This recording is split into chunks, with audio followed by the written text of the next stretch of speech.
안녕하세요. 저는 와우디랩 대표 최송일입니다. 와우디랩은 디자인 띵킹을 통해서 사회 혁신, 또 기업 혁신, 다양한 혁신 프로젝트를 진행하고 있는 교육 컨설팅 기업입니다.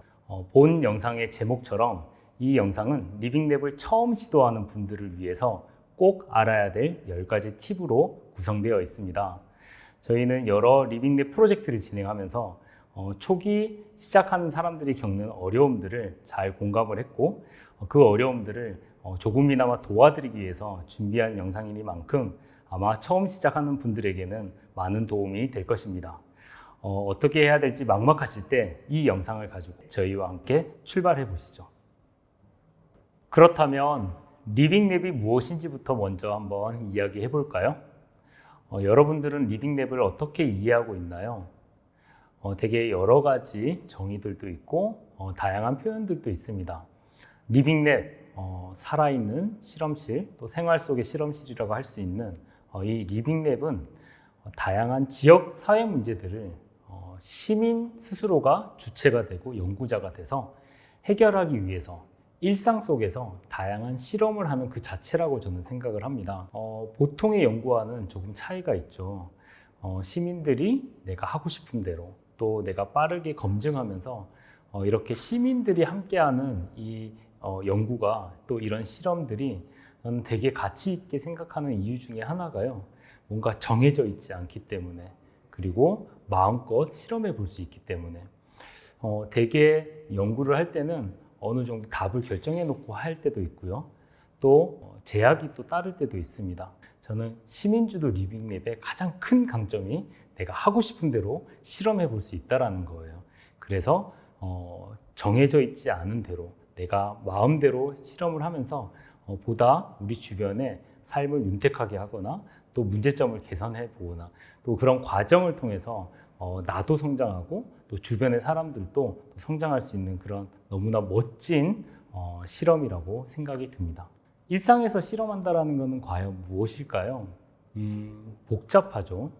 사회 문제가 결코 간단한 게 없습니다. 그리고 무엇이 정답일지 누구나 쉽게 얘기할 수가 없습니다. 그런 일들을 싸고 빠르게 검증하면서 그렇게 하다 보면 실패가 굉장히 자주 일어나겠죠. 저는 그 실패의 과정이 너무나 당연한 과정으로 실패를 통해서 배우고 답을 찾아가는 그런 즐거운 여행 같은 것이 바로 일상에서 실험을 한다고 생각을 하고 있습니다. 실험에서 중요한 게 있어요.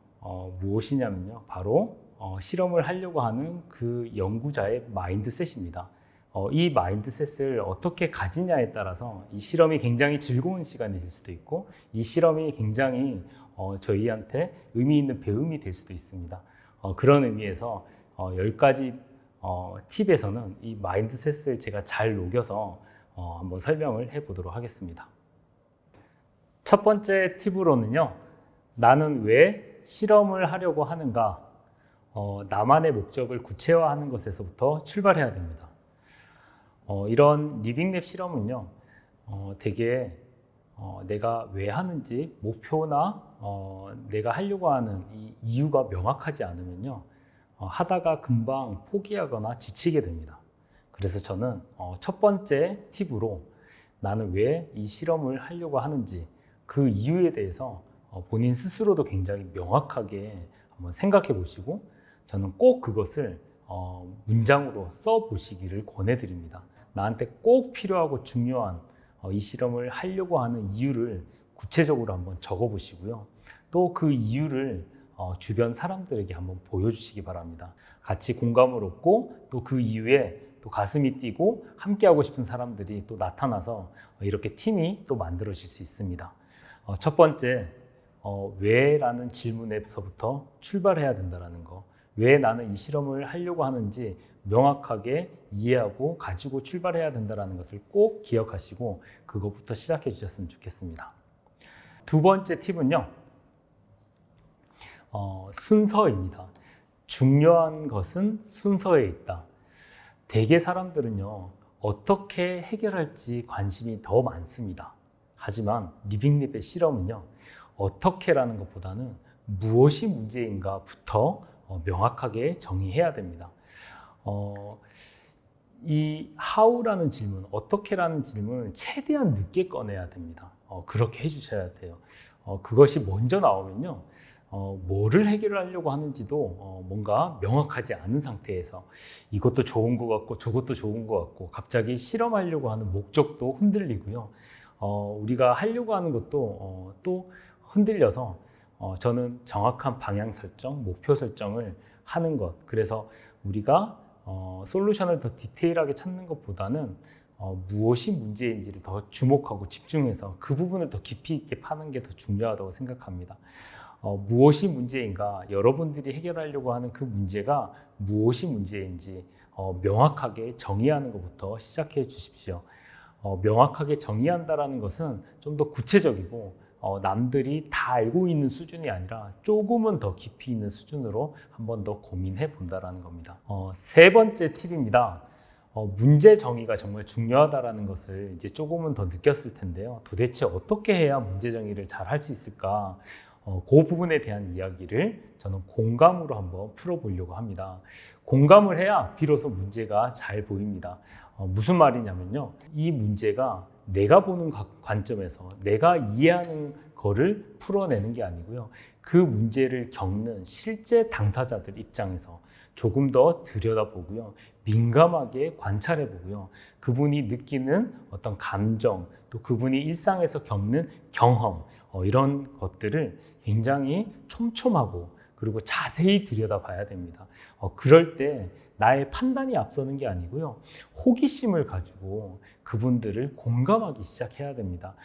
그렇게 해야 정말 문제가 무엇인지 더 잘 보이기 때문에 그렇습니다. 그들이 정말 원하는 건 뭘까요?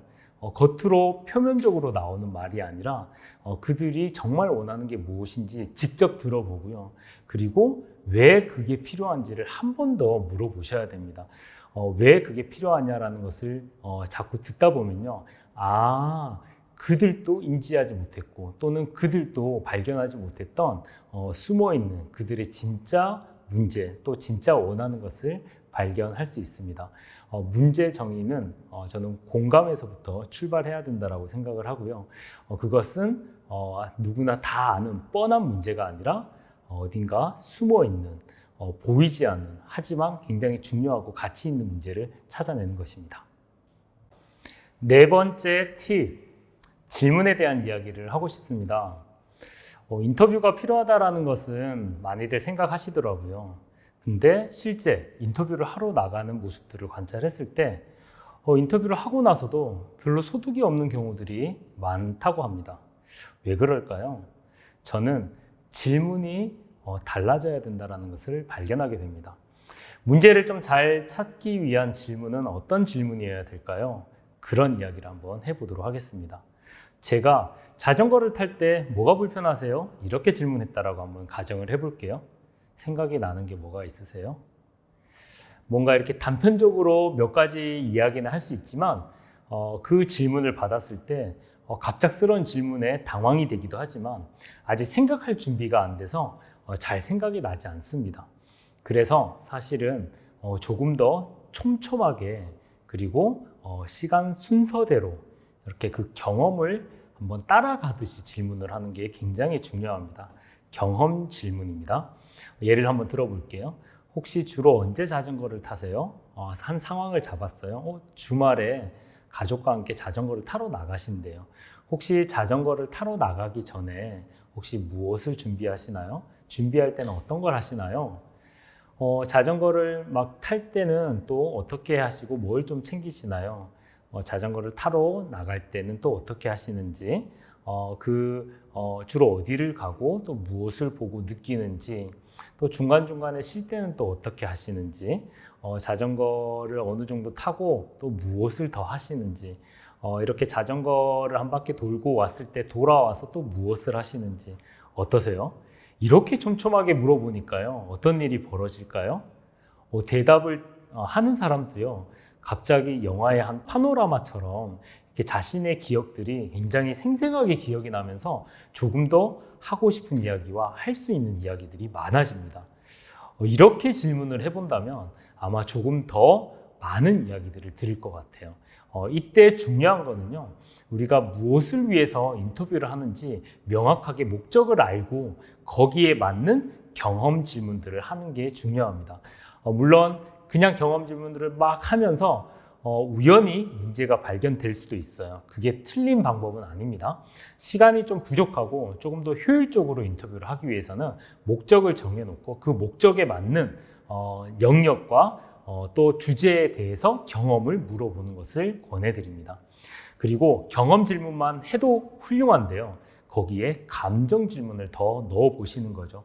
자전거를 타고 딱 밖에 나가서 한 사이클을 돌렸을 때 그때 기분은 어떠세요? 이렇게 물어보는 거죠. 그리고 중간에 쉴 때는 기분이 어떠세요? 이런 것도 한번 물어보고요. 가족과 오랜만에 이렇게 자전거를 타고 난 다음에 그때 기분이 어떠세요? 왜 이런 감정 질문을 하는 걸까요? 그런 기분들을 물어보면서 그 기분에 대한 이유들을 찾다 보면요, 또 다른 이야기들, 놀랄만한 이야기들, 또 흥미로운 이야기들을 접해 볼 수 있습니다. 어떠세요? 뭔가 경험과 감정 질문을 통해서 조금 더 다양한 이야기들을 청해 들을 때 의외의 이야기들을 들을 수 있습니다. 5번째 팁입니다. 인터뷰는요, 상호작용입니다. 상호작용이라 하는 것은요, 제가 어떻게 반응하느냐에 따라서 상대방의 대화가 또 다르게 들릴 수도 있습니다. 제가 마치 뭔가 취조하듯이 무섭게 그리고 딱딱하게 막 그렇게 질문을 막 쏟아붓는다면 상대방은 어떨까요? 아마 생각이 잘 나지 않을 거고요. 대답하기 싫을 겁니다. 그러면 인터뷰 내용이 또는 질이 되게 낮아질 수 있습니다. 저는 인터뷰는 분명히 상호작용이라고 생각합니다. 그분이 편안하게 이야기할 수 있도록 심리적인 안전지대를 만들어주시는 게 굉장히 중요합니다. 그래야 편안하게 대화할 수 있죠. 그리고 저의 반응, 표정, 저의 비언어가 인터뷰에 미치는 영향이 생각보다 큽니다. 그래서 제가 어떻게 반응을 하느냐에 따라서 더 신이 나서 이야기할 수도 있고 점점 이야기하기 싫어질 수도 있죠. 미소 짓고 호기심 가득한 눈빛을 머금고 따뜻하게 질문을 하는 게 너무너무 중요합니다. 그렇게 인터뷰를 한번 해보시고요. 또 중간중간에 무엇이 도움이 되고 있는 게 있다면 그것을 구체적으로 피드백을 주세요. 그러면 더 신이 나서 더 많은 이야기를 해드리고 싶어 할 겁니다. 6번째 팁입니다. 인터뷰를 통해서 인사이트를 발견하는 법에 대한 이야기를 하려고 합니다. 어떤 사람은 똑같은 이야기를 듣고도 뭔가 들리는 이야기만 찾아내는 반면에 또 어떤 사람은요, 눈에 보이지 않고 들리지 않았던 것까지 찾아내는 사람들이 있습니다. 그런 걸 인사이트라고 하죠. 겉으로 드러난 사람들의 말이 아니라 속에 담겨진 맥락을 이해해야 됩니다. 어떤 사람이 그렇게 이야기를 했어요. 저는 자녀와 소통이 안 돼요. 어떤 생각이 드세요? 소통이 안 되는구나. 자녀가 되게 골치 아픈가 보다. 이렇게 판단 내리기가 쉽습니다. 그럴 때일수록 더더욱 혹시 소통이 안 된다고 느끼는 순간이 언제인지, 또 왜 그렇게 느끼는지 더 깊은 이야기를 물어봐야 맥락을 찾을 수 있고요. 그래야 더 깊은 인사이트를 얻을 수 있습니다. 표면적으로 드러난 게 다가 아니라는 것을 꼭 염두에 두십시오. 그리고 그 속에 담겨진 그 사람이 진짜 말하고 싶은 게 무엇인지, 또는 심지어 그 사람이 몰랐던 것까지도 찾아낼 수 있는 그런 인사이트를 한번 발견해 보십시오. 그러면요, 인터뷰가 너무 재밌고요, 리빙랩이 너무너무 재미있을 겁니다. 7번째 팁은요, 바로 문제 정의를 하다입니다. 지금까지 현장에서 관찰을 해보고 또 사람들을 만나서 인터뷰를 하면서 여러 가지 이야기를 듣게 됩니다. 어떤 점이 좀 흥미로우셨어요? 또 어떤 점이 좀 새롭게 알게 됐나요?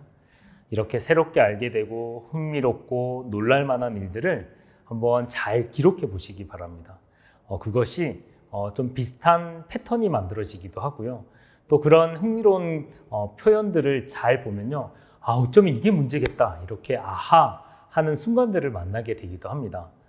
이런 이야기들을 잘 정리해서 하나의 문장으로 표현을 해보면 그 문장 하나하나가 바로 문제 정의의 출발점입니다. 이렇게 문제 정의를 많이 발산을 해 놓으면서 다양한 관점에서 더 많이 보려고 하고요. 그렇게 펼쳐놓고 보면요. 아, 우리에게 필요한 문제 정의, 우리 팀이 집중해야 될 문제 정의가 무엇인지를 조금 더 선정하는 데 도움이 됩니다. 이때는요, 정말 치열하게 논의해 주시기 바랍니다. 이게 더 중요한 문제인지, 저게 더 중요한 문제인지. 그게 내 기준이 아니라 그 사람들의 기준에서, 그 사람들의 시선에서 바라봐 주셔야 됩니다. 하지만 여기서도 한 가지 흥미로운 점은요, 둘 다 중요한 그 사람에게 필요한 문제 정의라면 그 중에서 어떤 걸 우리가 또 선정하냐면요, 우리 팀이 조금 더 하고 싶은 동기부여가 되는 문제를 선정하셔도 좋습니다. 이렇게 8번째 팁으로 한번 넘어가 보도록 할게요. 8번째는요, 값싸고 저렴하게 실험하다입니다. 아이디어를 내서 검증하고 실험 계획을 세우는 과정인데요. 이 값싸고 저렴하게 실험하다라는 것은 초기 아이디어에 사랑이 빠지지 않는다라는 거예요. 이렇게 초기 아이디어를 내고 과감하게 그것을 벗어 던질 수 있을 정도로 사랑에 빠지지 않은 채 여러 사람들의 반응을 빠르게 확인하고 그리고 실험해 보면서 검증해 나가는 과정입니다. 이때 무엇을 검증해야 될지 되게 명료하게 실험의 목적을 정하는 게 중요합니다. 그래야 조금 더 시행착오를 줄여 나갈 수 있는데요. 그럼에도 불구하고 이 시행착오 자체가 되게 의미가 있습니다. 다양한 실험들을 통해서 이게 왜 안 되는지, 사람들은 이런 걸 왜 싫어하는지, 오히려 네거티브하게 반응이 있거나 또 실패처럼 느껴지는 그런 과정들을 통해서 더 많이 배울 수 있기 때문에 오히려 이런 실험들을 더 잘 세우고 더 값싸고 빠르게 해보는 것을 저는 더 권해드리도록 하겠습니다. 9번째 팁, 피드백을 통해 배우다입니다. 이렇게 실험을 하면서 시민들의 이야기, 또 다른 이해관계자들의 이야기를 많이 듣게 되죠. 피드백, 어떤 생각이 먼저 드시나요? 어떤 사람에게는 피드백이 두렵고 조금 불편한 마음이 들 수도 있습니다. 근데 리빙랩을 하는 사람들이 접해야 되는 피드백 마인드셋이 있습니다. 바로 싫은 소리, 불편한 소리를 더 환영하면서 받아들여야 된다는 거죠. 왜냐하면 이런 피드백을 통해서 우리가 배울 수 있기 때문에 그렇습니다. 어떻게 하면 질 높은 피드백을 받을 수 있을까요? 그런 이야기도 매우 중요한데요. 피드백을 요청하는 자리에서 우리가 무슨 피드백을 받고 싶은지를 명확하게 이해한 채 거기에 맞는 질문을 정확하게 해야 됩니다. 보통은 이렇게 우리 실험들을 보여주면서 좋은 아이디어 있으세요? 혹시 추가하고 싶은 아이디어 있으세요? 이렇게 질문을 합니다. 그것은 피드백을 요청하는 것이 아닙니다. 그렇게 질문하는 게 아니라 실제 이거를 보니까 어떤 생각을 하게 되시는지, 또 사용은 하고 싶으신지, 혹시 돈을 내고도 이용하고 싶으신지, 이런 아주 구체적인 질문들을 통해서 그 사람의 피드백을 잘 받는 것이 중요합니다. 여기서 한 가지 주의할 사항은요, 이 피드백을 그 사람의 말로만 듣는 것이 아니라 그 사람의 표정으로도 확인을 해야 됩니다. 왜냐하면요, 우리나라 사람들이 너무나 친절하고 또 모르는 사람들한테 특히 싫은 소리를 잘 안 하기 때문에 오히려 별로 좋지 않아도 괜찮다라고 표현할 가능성이 있습니다. 그래서 그분의 비언어도 보시고 좋으면 뭐가 좋았는지, 또 싫으면 무엇 때문에 싫은지를 조금 더 잘 이야기할 수 있도록 질문해 주시는 게 너무너무 중요합니다. 피드백을 할 때 방어하는 것은 금물입니다. 방어를 하게 되면요, 더 이상 이야기를 들을 수가 없습니다. 오히려 공격하시는 분들이 있어요. 내 아이디어를 방어하시고 설득하시는 분들이 계십니다. 이거는 리빙랩의 실험의 의미를 정면으로 거부하는 겁니다. 오히려 빠른 실패를 통해서 잘 배우는, 그래서 실패를 통해서 배우는 그런 과정이 되셨으면 좋겠습니다. 이제 드디어 마지막입니다. 10번째, 다시 시작하다라는 제목이에요. 실험하고 배우고 개선하는 것을 계속 반복하는 시간입니다. 지금까지 실험을 쭉 해오셨는데요. 결과가 어떠세요? fail, 실패 나셨나요? 그러면 축하할 일입니다. 귀한 배움을 얻으셨어요. 그런 자리를 같이 축하하고요. 실패 축하 파티를 한번 열어보시기 바랍니다. 그리고 그 이야기를 들으면서 우리가 무엇을 개선할지 다시 한번 생각해보는 좋은 기회로 삼아주세요. 혹시 문제 정의가 잘못됐나요? 그러면 공감하기 또는 정의하기를 다시 한번 시작해보세요. 혹시 아이디어가 조금 부족한가요? 그럼 프로토타입을 수정하고 또 바로바로 실험을 다시 한번 해보면서 조금씩 아이디어를 개선해 나가는 과정도 거칠 수 있습니다.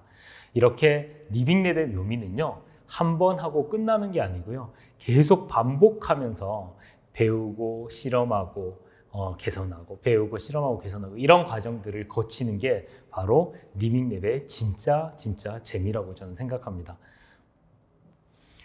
10가지 팁 어떻게 보셨나요? 조금 설명을 들으니까 약간 흐릿했던 안개가 좀 거치면서 어떤 방법으로 또는 어떤 흐름으로 해야 되는지 조금은 도움이 되셨나요? 리빙랩을 하는 그 과정이 아마 모호하고 굉장히 어떻게 하는 것이 맞을지 끊임없이 고민하게 하는 순간들이 많을 겁니다. 그럴 때마다 계속 현장에 분명히 답이 있을 거고요. 그 사람들을 더 공감해보고 또 끊임없이 실험하면서 하나하나 찾아가는 그런 과정으로 생각해 주셨으면 좋겠습니다.